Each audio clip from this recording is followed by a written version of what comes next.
Баршаңызға сәлем достар, қайырлы күн. Сіздермен бірге Айжан.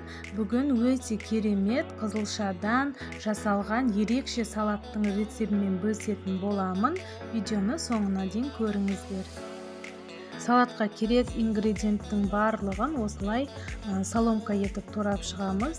Бұл жерде етіміз өзі соломка екен, соны қолмен ажыратып шықтым. Бұл жерде сиыр етін қолдандым, ал сіздер өздеріңіздің қалауларыңызша қолдансаңыздар болады. Келесі видеоны өткізіп алмас үшін каналыма тіркеліп, қоңырауды басып қойыңыздар.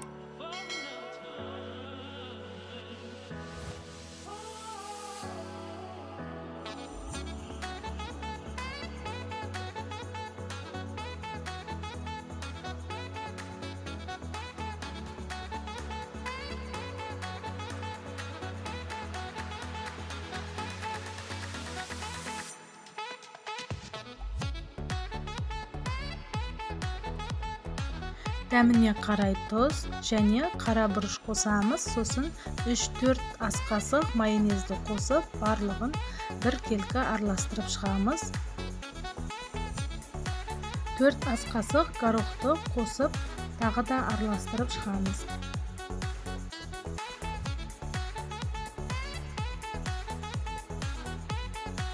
Міне салатымыз дайын болды. Дәмі өте керемет. Сіздер де жасап көріңіздер. Ас болсын.